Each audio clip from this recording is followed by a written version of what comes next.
Sweat out in theaters now, a new Polish film directed by Swedish director Magnus von Horn, which, by the way, is a badass sounding name, Magnus von Horn.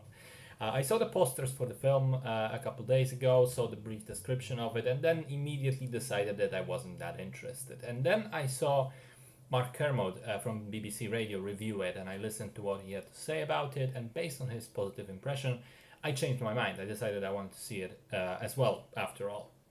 And I'm glad I did because it's surprisingly good. The film is essentially a character study of this social media fitness coach slash influencer named Sylvia.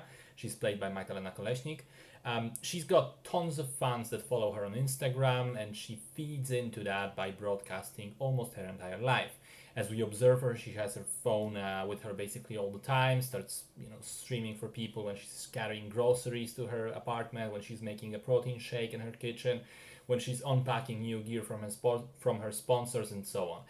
But as we spend time with her, we begin to slowly see the cracks in that mask that she presents to the public. We learn that she's not always, as happy as she tries to pretend to be, and that having her life on display is definitely taking a toll on her. And things eventually come to a head when she discovers that she has developed a stalker. A creepy old dude starts parking his car in front of her apartment and watching her from the distance. So there are a couple of things to unpack here. First of all, I completely expected this film to just be an examination of how the current social media culture affects people psychologically. How it's fucking impossible to broadcast your entire life and remain a healthy person. And there is an aspect of that here, but there are definitely some internal ramifications for Sylvia as a result of that lifestyle that she chose. But crucially, the movie is not one-dimensional in this regard, because it also takes a look at the external factors at play.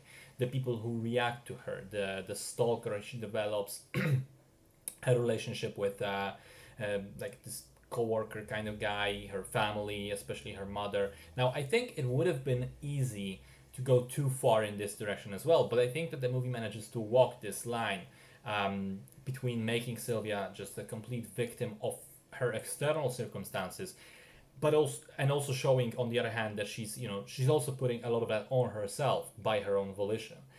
I do think that the writing is imperfect, and there are moments which could have been better executed, but for the most part, it holds up, mainly because of the central performance. Magdalena Kolesnik is fantastic in this film.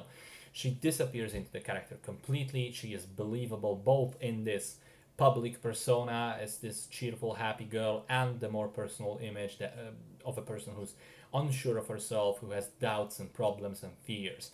I think what makes it even better is that in many scenes, particularly when she is with other people, it's kind of difficult to get an immediate read on her. She doesn't put all of her internal emotions on display on her face, but you can kind of see there's something boiling under the surface, which I think fits the character perfectly. It fits with the way that she largely successfully tries to hide this personal side of her and not present it to the camera. And then, also crucially, she's not a raging asshole underneath. She is still an all around, even though she's not 100% this person that she presents herself to be. She is an all around good person. She just has difficulties dealing with her issues. So it's easy to sympathize with her and be on her side throughout the story. And again, just really, really good job from Kolesnik.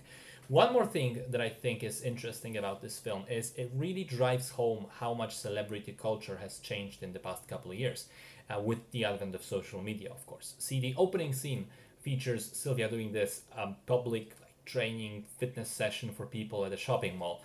She's cheerful, energetic, all smiles, just going from one person to another, taking selfies and so on. And then that ends and she goes off stage, and you would expect, okay, this is the moment when the cameras are off, and she she takes the mask off. She can show that she's tired, maybe annoyed at something, definitely a different person than that on stage persona, because that's how it works. That's what you would expect. But that doesn't happen. Instead, she pulls out her phone and makes another video, and she has to maintain that public persona, even behind the scenes. And that right there was the moment I really understood, okay, things are different now. The mask stays on all the time. They're no longer healthy boundaries and limits. You don't get to go home, close the door, and be yourself. These influencers and social media stars, they kind of have to keep pretending because they're making content all the time. They're putting their personal lives on display. And yes, they're doing that because they want to, but still, that to me reads like a horror film, seriously. And even though it ends up not being the primary focus of the film, as I said, this is not the main aspect. I do think that there are that you can read between the lines the ramifications of this behavior, this lifestyle, especially in that scene with the family when Sylvia, this is kind of a confrontation. Sylvia snaps at her mom and her mom's boyfriend. So there is that indeed. The final point that I want to make is about one of the technical aspects. Is about the cinematography of the film. The movie is shot almost exclusively in close-ups and extreme close-ups, with the camera in the face of the characters, mainly Sylvia, of course. I think that was a great creative choice for the type of film we're watching. On the one hand, it kind of simulates the phone camera that Sylvia has, following her all the time. It creates this slightly claustrophobic feeling for her, that she's under observation all the time. And on the other side of that, for us, the audience, it makes us feel like her internet followers, just watching her every step. So, to sum all of this up somehow, I think there's still flaws to the film. I didn't completely buy the events of the final act. I do think that the dialogue is a little wonky at times, and the final interview scene is maybe a bit on the nose, but I do think that in the end, those flaws are not that significant, mainly because the central performance is so good, it carries the film. Good stuff.